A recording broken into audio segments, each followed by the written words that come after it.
이제 마지노선이 얼마 안 남았어요. 늘 말씀드리는 사이클부터 한번 보여드리자면 요때 샀거든요. 여기 22년 11월 요때 사서 1년, 2년간의 약세 구간을 거쳐 지금 여러분들이 맞이하고 계시는 이 마지막 1년간의 대상승장, 그리고 이제 요때가 지나면 또 다시 1년간의 긴 냉각기 또는 하락기를 맞이하게 됩니다.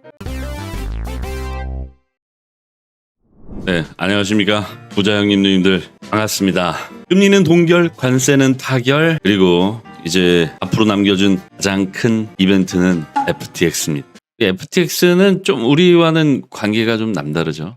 풀 매수할 때, 그죠? FTX가 요때 청산됐잖아요. 요때 파산했잖아요. FTX는 그 당시, 그러니까 2022년 11월 파산을 통해서 우리에게 매수의 기회를 줬습니다. 그 파산의 여파가 지금 현재 2025년 9월 30일을 약 60일 앞두고 있는, 과연 매수를 도와줬으니 매도도 도와줄 것인가? 외면하고 회피하기보단 정면으로 돌파해야 되겠죠. 제가 시나리오를 하나 떠올려 본 게 있는데, 시나리오의 바탕은 바로 금리입니다. 금리 발표는 뭐 동결됐지만 주요사항이 남아있어요. 우리한테는 항상 과거보다는 미래가 더 중요하니까요. 당초 8대2 또는 7대3까지 금리 인하 가능성을 높여왔던 9월 17일, 우리 날짜로는 9월 18일 이 기준금리 예상치가 오히려 지금은 6대4로 역전이 되어 있는 상황입니다. 9월 금리 인하 가능성이 차 낮아져서 9월 금리 동결 가능성이 높아졌다. 뭐 9월 달에는 금리를 2단계 인하한다, 뭐 이런 의견들까지 일부 극소수지만 존재했었는데, 이제는 금리 빅스텝 인하는 완전히 자취를 감췄습니다. 이제는 금리를 내리느냐 그렇지 않느냐 그 기로에 좀 서 있는 것 같아요. 일단 금리 결정은 앞으로 꾸준히 좀 모니터링을 해봐야 될 것 같고요. 그로부터 한 달 반가량 남아있습니다. 9월 중순이죠. 9월 18일 우리 날짜로. 시나리오라고 했잖아요.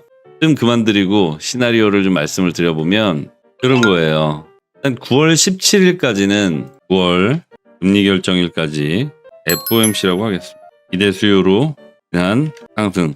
그리고 9월 30일부터 FTX 청산이죠. 근데 여기서 이제 한 가지 또 알아주셔야 될 것은, FTX 기존 투자자들 중에서 손실을 보고 있는 사람은 많지 않아요. 이제 청산 비율이나 이런 것들은 개개인별로 좀 다르겠지만은 일단 투자자 심리가 위축될 것으로 추정이 됩니다. 그렇다면 9월 17일까지는 기대 수요로 인해 상승을 이어갈 것이고, 9월 30일 FTX 청산을 앞두고 이때 좀 꺾이지 않을까. 그리고 원래 10월 경으로 추정을 하고 있었잖아요. 물론 오차 범위를 조금 반영을 해야 되니까 앞뒤로 좀 빨라진다면 9월이, 늦어지게 된다면 11월 혹은 그 다음이 될 수도 있다. 이 정도 기준을 갖고 있었는데, 지난번에 우리가 매수할 때 FTX가 큰 역할을 하지 않았습니까? 를 크게 낮춰줬죠. 마지막으로 17,000달러에서 15,000달러. 뭐 지금 생각하면은 둘 다 아주 좋은 평단가이긴 합니다만, 그때 당시로서는 퍼센트 가까운 급락을 만들어냈던 사건이기 때문에 굉장히 요주의 사건이었습니다. 규모 또한 컸고요. 이 알라메다발 청산이 9월 30일입니다. 그렇다면 시나리오가 요대로 흘러가는 게 좀 적절하다, 그렇게 판단해 볼 수가 있고요. 그러면 지금 8월 1일이니까 한 달 반가량은 상승 가도를 이어갈 것이고, 그리고 그 이후 9월 17일에서 9월 30일 사이가 아마도 우리가 매도를 하게 될 시점이 될 것으로 그렇게 추정이 됩니다. 정말 오랜만에 썸네일에 D- 몇 이렇게 써보게 된 것 같아요. 이제 우리가 보유하게 된 지, 비트코인을 보유한 지 2년 10개월 차입니다. 이제 마지노선이 얼마 안 남았어요. 늘 말씀드리는 사이클부터 한번 보여드리자면 요때 샀거든요. 여기 22년 11월 요때 사서 1년, 2년간의 약세 구간을 거쳐 지금 여러분들이 맞이하고 계시는 이 마지막 1년간의 대상승장, 그리고 이제 요때가 지나면 또 다시 1년간의 긴 냉각기 또는 하락기를 맞이하게 됩니다. 이렇게 해서 도합 4년이잖아요. 그 4년 중에 우리가 보유하기 시작한 시점부터 지금 2년하고 10개월이 지났습니다. 그렇다는 얘기는 이제 오늘로써 우리 8월을 맞이하게 되니까 시간상으로는 앞으로 2개월 가량으로 추정이 되죠.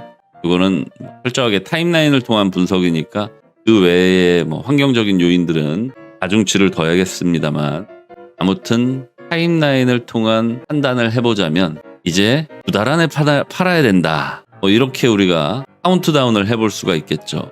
자, 이게 마치 뭐 제가 시나리오를 정해놓고 말씀드리고 있는 것 같지만 절대 그렇지 않습니다. 그러니까 예전에도 제가 상황을 설명드리면서 이런 비유를 많이 했었는데, 여러 명의 사공이 있다면 사공이 많으면 배가 산으로 간다 뭐 이런 말 있잖아요. 근데 9월 말 60입니다. 60. 빨리 바꿔야지. 나중에라도 오해가 생기면 안 되죠. 네, 바꿨습니다. 큰일 날 뻔했네요. 9월 30일 D-60입니다.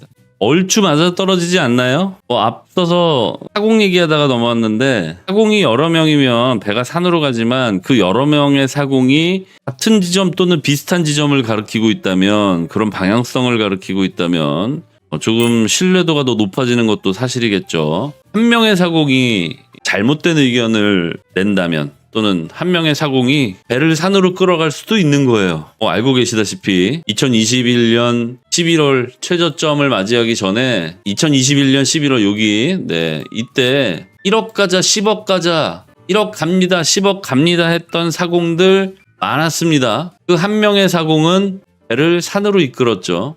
그때는 이 사공들이 너무 많았어. 정말 여러 명의 사공들이 각자가 다 저기를 가르쳤다. 짤코 동생 혼자서 이쪽이 바다입니다 해도 아무도 안 믿어. 그랬던 적이 있었어. 요즘에 뭐 또다시 제가 뭐 저도 슬로건으로 지금 화면에 표기해놓고는 있지만, 이제서야 10억 간이 100억 간이 이런 사공들이 나오고 있는 것 같습니다. 물론 언젠간 갈 수도 있겠죠. 근데 우리한테 중요한 건 뭡니까? 우리가 미래를 위해서 투자하고 있지만 우리의 미래를 위한 것이지 우리의 12대 후손을 위해서 투자를 하고 있는 건 아니잖아요. 솔직히 우리도 그렇잖아. 부모님, 그리고 조부모님, 경우에 따라서는 뭐 증조부모님, 또 정말 극단적인 경우에 따라서는 고조부모님, 그 이상의 선대를 기억할 확률이 얼마나 되겠습니까? 그런 사람들이 얼마나 되겠습니까? 그건 중요한 건 아니고, 아무튼 따라서 지금 파도가 오고 있는 거고,